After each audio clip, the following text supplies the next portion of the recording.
Hey friends, it's Veronica coming to you from Banff, which is in the Rocky Mountains, actually, in Alberta. It's a very cool place. I'm just going to show you what it looks like right here before I talk to you about what I want to talk to you about today. Look at those mountains.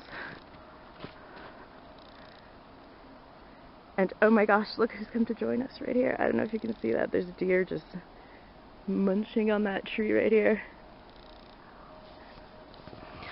Alright, so what I want to talk about today is kind of why I'm here right now making this video by myself. Jamie's not here, so it's kind of weird to hold this camera, so I'm sorry if you can't see my face properly. The way that I ended up in Banff is just crazy. I mean, it's so unexpected. We were on Vancouver Island for a few months, and we were supposed to go back to Ontario at the beginning of November. It is now mid-November, and we're here in the Rocky Mountains, and as you can see, it's very much winter here. And the way that we got here is just by following this really strange little voice that I said in my head that said, you know, you should go here. I mean, I've heard of Jasper, I've heard of Banff, they're national parks in Canada, in Alberta, and it's just beautiful. I've never seen the Rocky Mountains.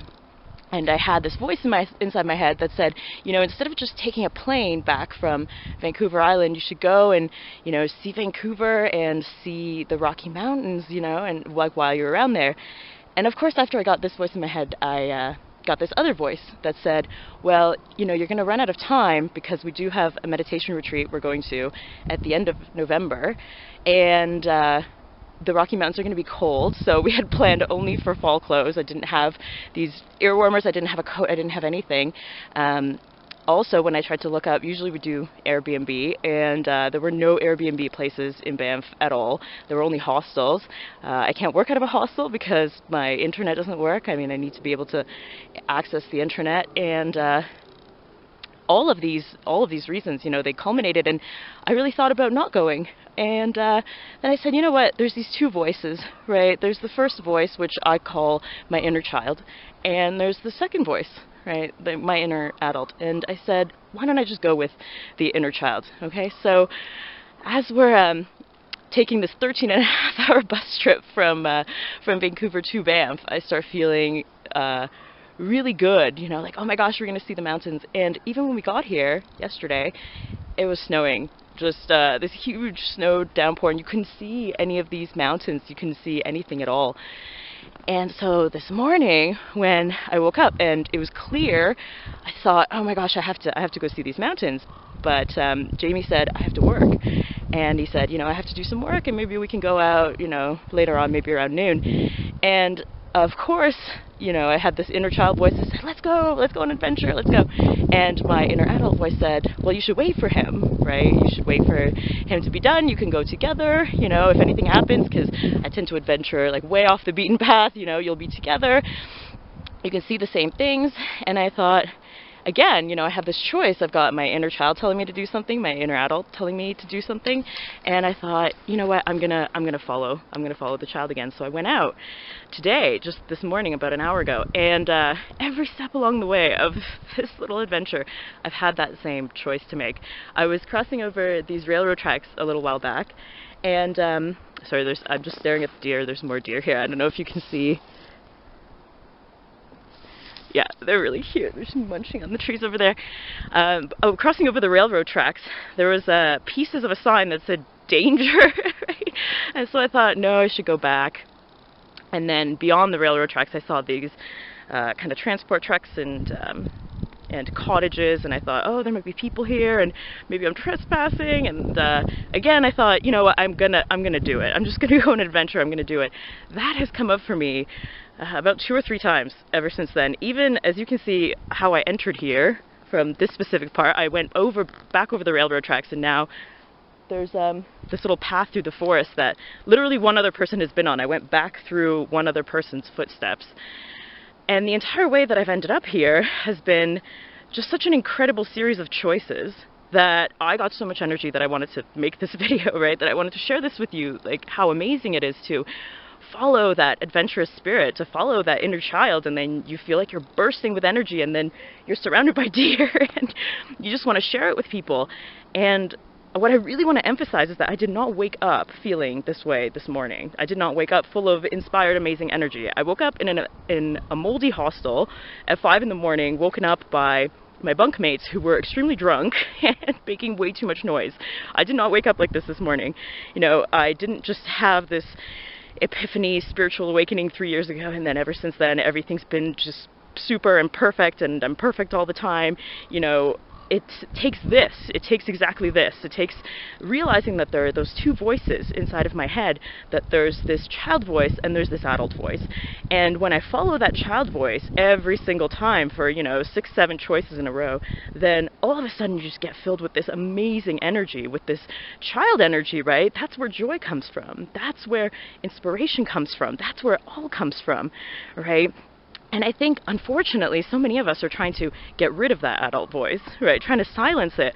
But it's always going to be there. There's always going to be a part of you that wants to analyze and be safe and say, oh, is this right? And should I really be doing this? Is this really the safe, right, good thing to do? That's always going to be with you. And thank goodness, because how would you do your taxes? How would you deal with infrastructure and the government and driving and, all of these things that actually do require for you to pay some sort of analytical, logical attention to things, right? That part is inside of you. But the point is, my point here is that there's another part, right? And if you want to be happy, it's not about spending hundreds and thousands of dollars on trying to get rid of that inner adult. Isn't that what the self-help market these days is all about trying to make you get rid of the anxiety or the depression or get rid of the self-judgment? There's all of these things that make you pay money to get rid of that. But what about realizing that there's actually another voice in there that you don't have to pay for because it's in there, right? It's got these ideas. You just think they're too dumb, too silly, too crazy, too unfathomable, too dangerous, right? And you're waiting for something else, right? But those ideas are within you. That inner child is within you. I've been led here by mine, and nobody could sell me a program that would tell me to go to Banff and then go on some trails and cross over signs that say danger. Even legally, nobody could issue a program that told me to do things like that. But that's me, right? That's something inside of me that told me to do that. And now I'm here and I feel amazing.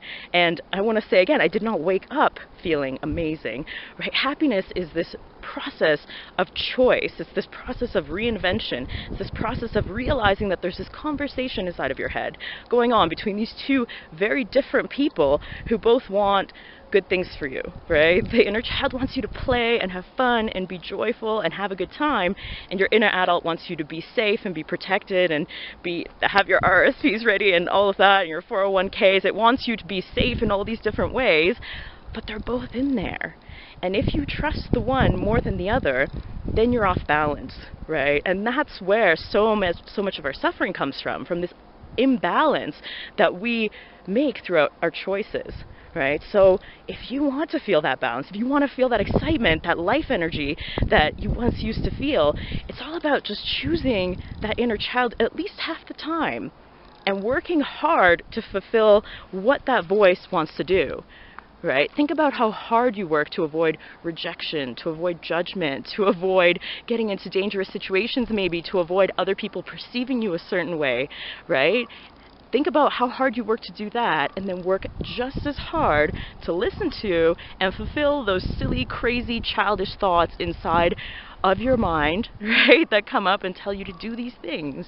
So you listen to them and you work hard, just as hard, and then you see what happens, okay? And that's free. That comes from inside of you, okay? You don't need to pay anybody for that. Don't let anybody shame you into thinking that you need to buy their self-help program and to buy their self-help product to make you feel that, that's you. That's inside of you. You can do it. Okay? Well, that's the end of my spiel, and my hand's getting tired from holding this camera. But I'll show you the view once more because it's so beautiful before I go. Okay?